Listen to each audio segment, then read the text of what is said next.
Partnerships with families is a concept that's highlighted throughout the Early Years Learning Framework. Not only is it the second principle, but it also features in discussions of the learning outcomes, the discussions of belonging, being and becoming, in other principles, and in the discussions about practices. So today we're going to focus on educators' relationships with families. We're talking today with two educators, Rukmini and Janani, who both work in Victoria. I'm an early childhood consultant, and I was involved as part of the consortium that developed the National Early Years Learning Framework. I'm involved in a number of projects that are part of Early Childhood Australia's professional learning program, as well as some other projects that focus on the framework. I have been a family daycare educator for nearly 7 years and have worked in a childcare centre for 2 years. Currently, I'm studying my advanced diploma. I have worked in this field for close to 20 years. In my current role, I am directing an early childhood long daycare service, and I have been in this role for 6 years. A lot of different terms are used to talk about partnerships with families. Sometimes people say collaboration, sometimes people just say relationships with families. In general, what do those concepts mean to you? In my belief, partnership is not a friendship, but rather a professional relationship between the educators and the families. It involves trusting and respecting one another, having ongoing open and honest conversation, solving problems through shared decision making. Through this, not only we gain from each other, but deliver a quality service. Rukmini, what about you? What does it mean to you? In my belief, I feel that working in partnerships is all about building really strong relationships. These relationships are usually mutually beneficial, and they're based on trust, and it's all about optimizing that trust in that relationship. One of the things in early childhood, traditionally, we prided ourselves on doing a really good job of parent involvement in early childhood services. How do you see the relationship between parent involvement and partnerships? Do you see them as the same thing, or do you see them as different? I see them as quite different. Traditional parent involvement is something where a parent might attend a working bee or a social event, or even participate on a parent committee in a voluntary role. However, partnerships goes much deeper than that. It's really about building a relationship which is based on respect. When we have an effective partnership, we have very open and clear communication, but there's reciprocity in this relationship as well. Janani, in family daycare, we don't usually think of parent involvement in the traditional sense, working bees and fundraising and that sort of thing, but you've shared a really interesting example of parent involvement in your family daycare service. Could you tell us about that? Yes, I do.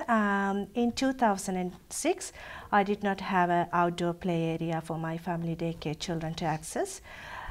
To wanting to provide this, I sought advice from another parent how to build a fence, and overhearing our conversation, another parent suggested that all the families should organize a working bee and create an outdoor play environment.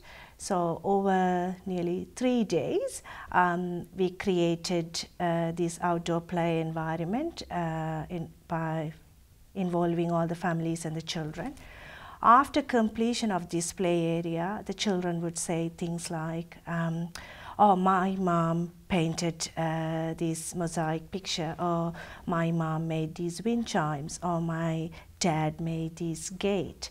And this experience has connected with me, with their family.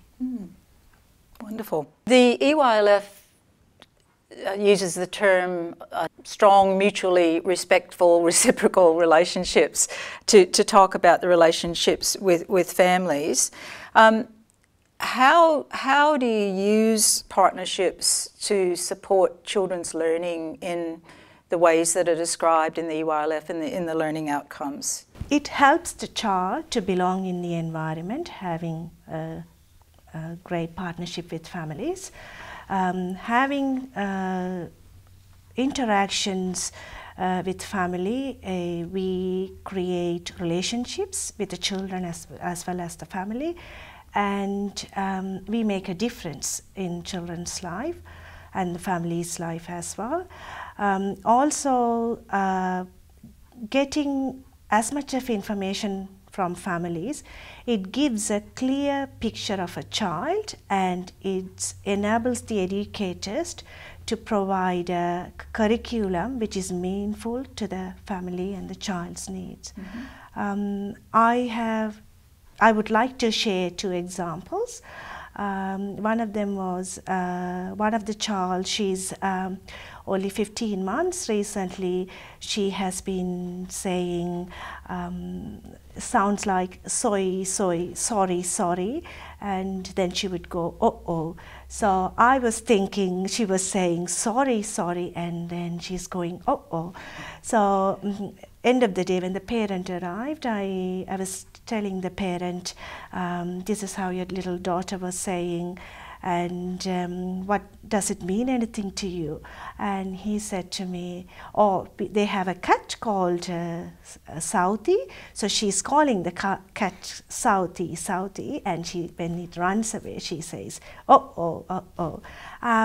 This, I knew that they have a cat, but I did not realize that she's calling her cats during that period. So sharing that information helped me to understand the child better. Another example is an 18-month-old child. I noticed during mealtime, he places his hands over his bowl, and in end of the day, when the parent arrives, I will share the information with the parent, how he eats his meal independently and how he socializes with other children during mealtime. And the parent asked me, have I noticed that he places his hands over the bowl? And when I said yes, she said at home during mealtime they places their hand on top of their bowl and say a little blessing prayer. So this information was shared by the parent, and otherwise I would have known about the child is connecting his experience to the care environment. That's an excellent example of something you probably would have never figured out if the parent hadn't given you that information. And it's a great example of children's learning in the family context. Yes. Rukmini, what about you? I feel that partnerships are really, really important because we need to build some sort of a working relationship collaboratively. All parties have some desired outcomes. Us who are the provider of the care as well as the family that's coming to us. If we have an effective partnership, we can actually come up with some reciprocal relationship where we're really honest about what our expectations are, and then we can work towards actually achieving those outcomes. So to me, partnerships are really, it's the cornerstone of actually being able to achieve any outcomes. That's a really interesting term and a really interesting concept, the idea that partnerships with families are the cornerstone of being able to support children's learning in the learning outcome areas. The vignette we're about to see shows a parent who comes to Janani's family daycare service, and she talks about her experience and what she liked from the beginning, what pleases her about the experience. Not sure she uses the term partnership, but it's interesting to really pay attention to what she's saying, because she is talking about the essence of a partnership with the educator. Probably early days with his sleeping.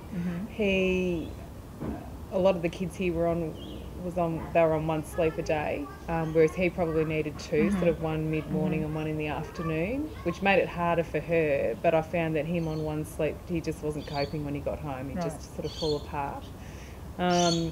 So we spoke about that, and she then incorporated him to have 2, shorter naps in the day rather than just having the 1. When I first started sending him, I would send him with sandwiches, And she approached me one day and said that she felt that he wasn't really getting enough, he wasn't eating enough of the sandwich, and asked if I could provide some alternatives so that maybe he would eat a bit more. So I started to, just give him some different things. Right from day one when I brought Harry here the first day, she was on the ground with him, playing. The way she sets up the house for the kids, she showed me around the house, she showed me the outside area where they play. It's amazing. He's exposed to more here than what he's exposed to at home. The diary she has set up where she writes down each day, what time they've eaten, what time they've slept, when she's changed a nappy, what they've done. So it makes you feel a part of their day, when sometimes it's a bit hard when you drop them off and you're going to work and you feel guilty. And I lost that very quickly because I knew he was enjoying it so much here, and at the end of the day I could read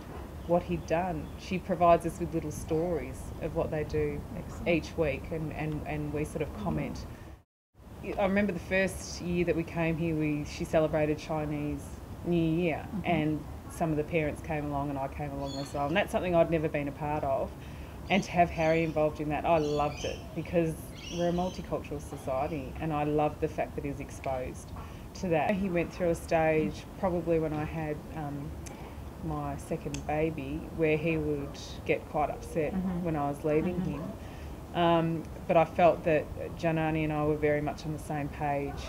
That I sort of didn't try and stay and comfort him. I'd just sort of give him a kiss and a cuddle and say, I'll be back later to pick you up, and I would go, and she, I guess, would then handle his crying and distract him or do whatever, and I was very comfortable for her to do that. I didn't feel that I needed to stay and try and comfort him or sit with him for half an hour until he settled down. I'm very, very secure. I can't speak highly enough of Janani, and we've had such a positive experience with family daycare. I mean, I wouldn't consider anything else for my daughter, who will start, next year, hopefully.